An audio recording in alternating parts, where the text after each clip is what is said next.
Warm greetings friends. நான் ரேணுகா திருவேங்கடம்.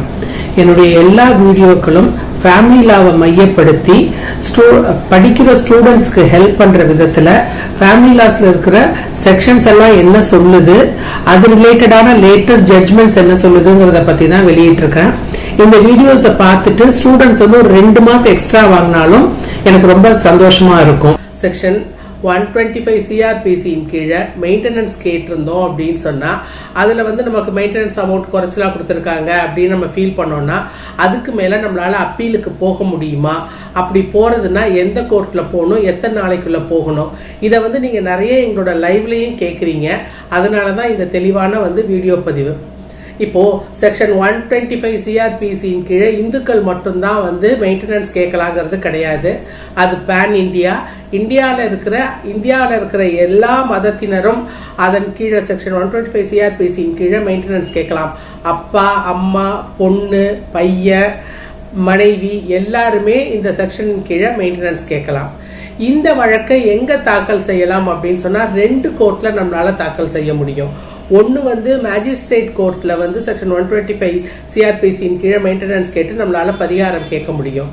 இன்னொன்னு பாத்தீங்கன்னா ஃபேமிலி கோர்ட்லயும் செக்ஷன் 125 CRPC கீழே மனு தாக்கல் செய்து நம்மளால பரிகாரம் கேட்க முடியும். சப்போஸ் நம்ம வந்து ஒரு மேஜிஸ்ட்ரேட் கோர்ட்ல செக்ஷன் 125 கீழே ஜீவனாம்சம் கேட்டு நமக்கு வந்து தீர்ப்பு ஆகியிருக்கு. அந்த தீர்ப்பு மேல நம்ம அப்பீலுக்கு போகணும்.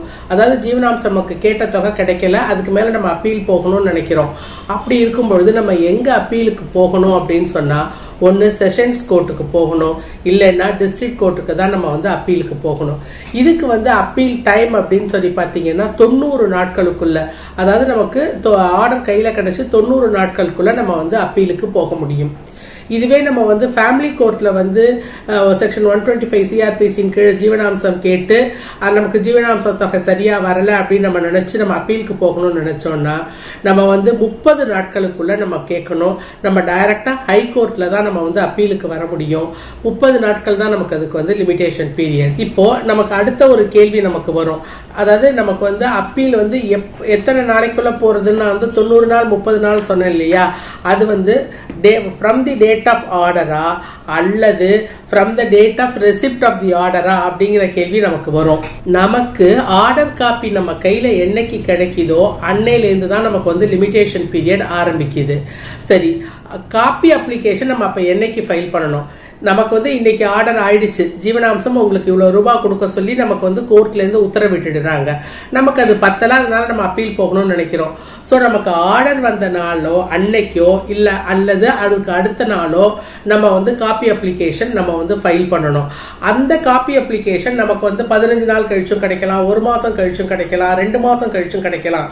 அதாவது நம்ம வந்து அப்ளிகேஷன் ஃபைல் பண்றது நமக்கு ஆர்டர் வந்த அன்னைக்கோ இல்ல அதுக்கு அடுத்த நாளோ ஃபைல் பண்ணிடணும்.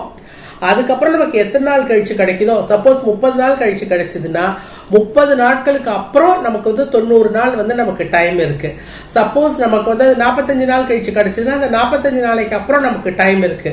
ஆனா நம்ம காப்பி அப்ளிகேஷனே நம்ம வந்து 1 மாசம் கழிச்சு தான் போடுறோம்னு வச்சுக்கோங்களேன்.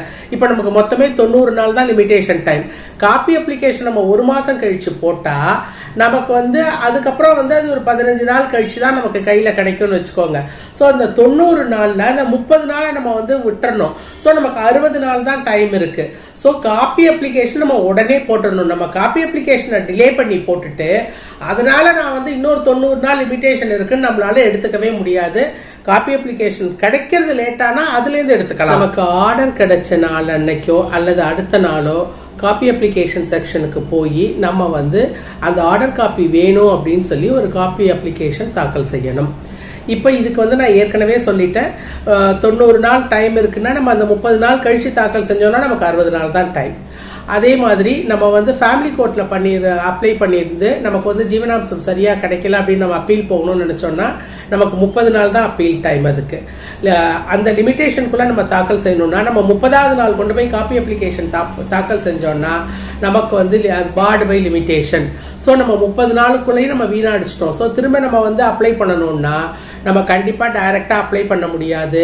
ஒரு கண்டவுன் டிலே பெட்டிஷன் போட்டு தான் நம்ம வந்து அந்த அப்ளிகேஷனே நம்ம வந்து தாக்கல் செய்ய முடியும். ஸோ எப்பொழுதுமே காப்பி அப்ளிகேஷன் தாக்கல் செய்யணும் அப்படின்னு சொன்னா நமக்கு ஆர்டர் கிடைச்ச அன்னைக்கோ அல்லது அதற்கு அடுத்த நாளோ நம்ம தாக்கல் செஞ்சிடணும். அதுலேருந்து எத்தனை நாளைக்குள்ள நமக்கு வந்து ஆர்டர் காப்பி கையில கிடைக்குதோ அந்த நாளிலேருந்து தான் நமக்கு வந்து லிமிடேஷன் பீரியட் ஸ்டார்ட் ஆகுது. ஸோ அதுக்கப்புறம் தான் 90 நாளோ இல்ல 30 நாட்களோ. ஸோ நம்ம வந்து மேஜிஸ்ட்ரேட் கோர்ட்ல தாக்கல் செஞ்சிருந்தா நமக்கு 90 நாள் நமக்கு லிமிடேஷன் பீரியட். ஃபேமிலி கோர்ட்ல தாக்கல் பண்ணியிருந்தா நமக்கு 30 நாள் வந்து லிமிடேஷன் பீரியட் நமக்கு அப்பீலுக்கு போறதுக்கு. ஸோ காப்பி அப்ளிகேஷனை நமக்கு ஆர்டர் கிடைச்ச அன்னைக்கு உடனே அன்னைக்கோ அல்லது அடுத்த நாளோ நீங்க கண்டிப்பா தாக்கல் செஞ்சிடுங்க. அதுக்கப்புறம் கோர்ட் கொடுக்குறேன்னா கோர்ட் உங்களுக்கு என்னைக்கு ஆர்டர் காப்பியை கையில கொடுக்குதோ அன்னையிலேருந்து 90 நாட்களோ 30 நாட்களோ நம்மளுடைய எந்த கோர்ட்ல நம்ம அப்பீல் பண்றோமோ அதுக்கு தகுந்த மாதிரி நமக்கு வந்து லிமிடேஷன் பீரியட் ஆரம்பிக்கும். எனவே இதுல வந்து டைம் தான் ரொம்ப முக்கியம்.